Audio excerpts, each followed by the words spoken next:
everyone. This is Raquel, and it is February 14th here in Las Vegas, Nevada, where I currently reside. And it is Valentine's Day for most of the world. Of course, a man-made holiday to bring about awareness and adoration, I guess I would say, for loved ones in your life. Mostly this one tends to be about lovers and people who you are intimate with. But as we know, the love that we are looking for always comes from, first and foremost, self-love.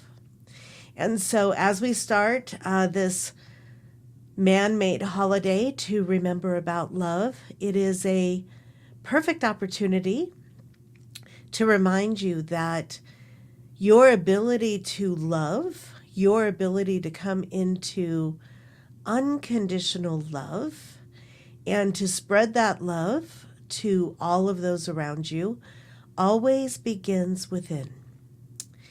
But even with that said, wishing all of you a beautiful holiday and remembering that it's not just one day of the year. It is something that our hearts being open and feeling love, not from the old paradigm, but love and compassion and cooperation for all of humanity is where we are headed as we continue on this ascension process. Today, however, we are in the energetics for sure and quickly moving into the eclipse that is happening on Tuesday, the 17th of February, which is a Ring of Fire eclipse. And it is only going to be visible in the very, very, very, very southern part of the world, down in the Antarctic. And so most of us will not have an opportunity to visually see it, except for recordings and what the media brings forward. But we will be feeling it.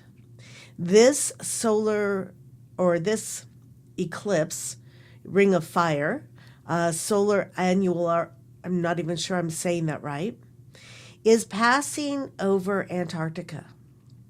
And it's very deliberately passing over that part of the world in divine design. The Antarctic is a very important energetic point on the planet. It is very much so in process of fully unlocking from the binary magnetics and the strongholds of all the ways in which we have manipulated and locked down the planet. And this Ring of Fire eclipse is another massive point in the ascension process.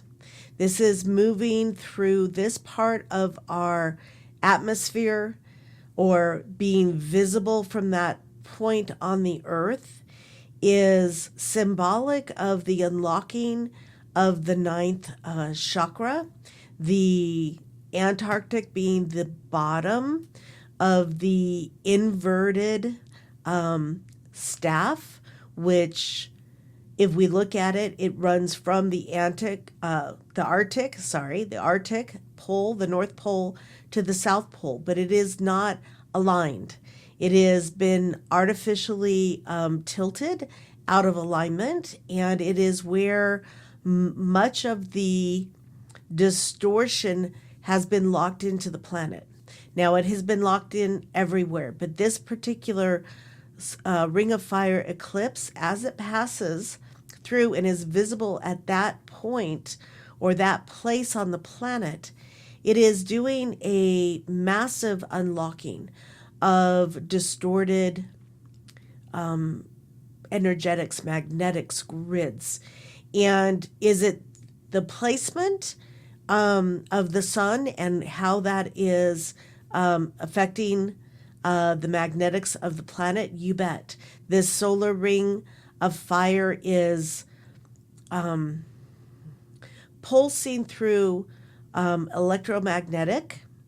It is pulsing through energetics, I guess would be a more accurate way to say this, to really bring about another major unlocking for the planet herself as she continues to unlock from the first harmonic universe, 1D, 2D, 3D, and allowing for the replacement of the artificial black base 10 tree of life or center staff through her planetary body, and allowing the organic 12 based tree of life staff or trunk, if you will, to fully anchor.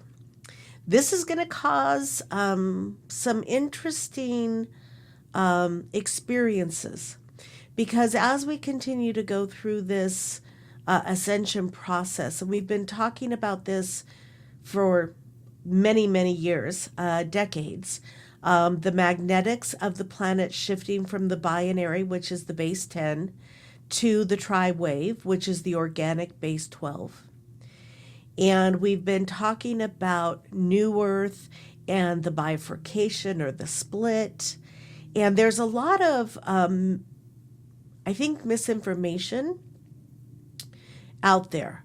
There is not a split of the physical body of the planet that is going to happen to bring about New Earth.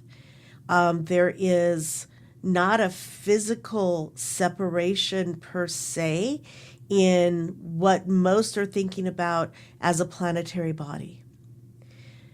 The split, the bifurcation, is at a consciousness level that will happen for those who are on the ascending path and are ready to shift into that next level of frequency, of embodied frequency, of the way the frequency changes the perception.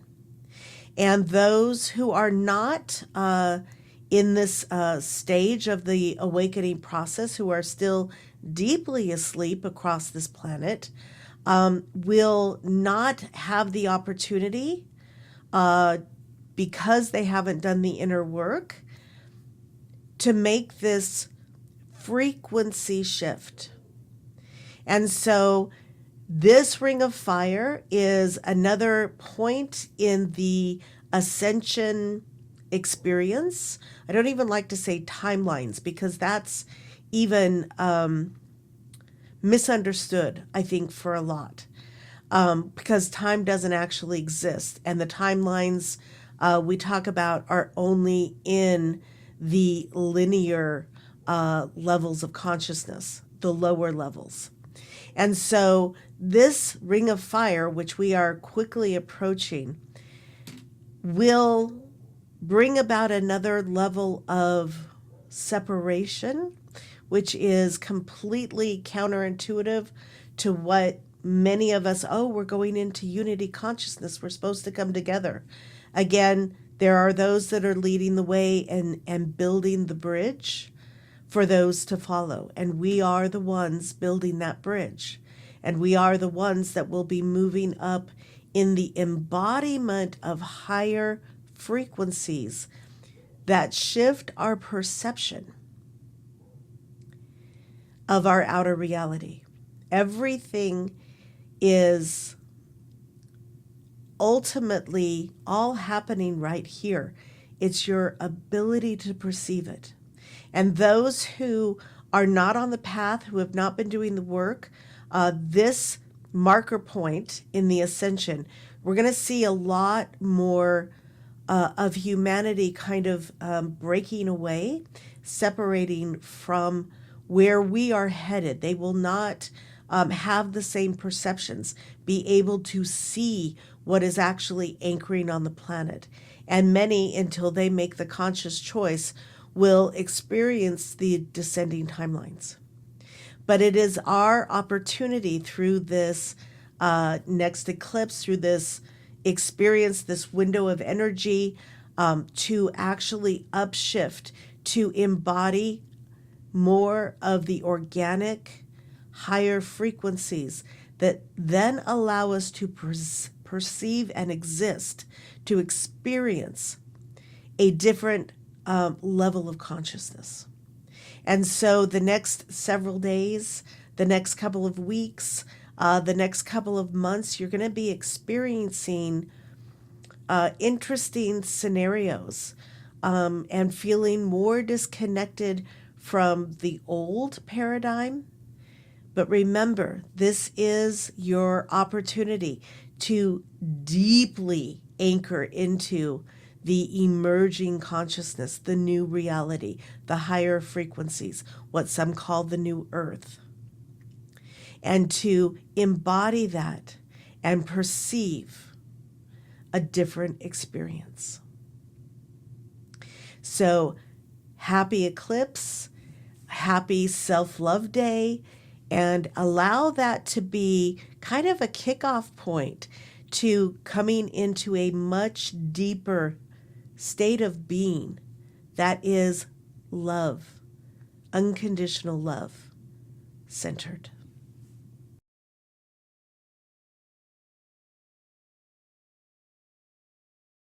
Hi, I'm Raquel, and I am an ascension guide, helping you to awaken and remember your quantum self. I provide a holistic, multifaceted, and comprehensive approach to your awakening and ascension, bringing you to the cutting edge of consciousness while expanding your ability to live multidimensionally. You are a divine, sovereign being of light, and it's time to remember. Explore my website, RaquelSpencer.com, to learn about becoming your quantum self.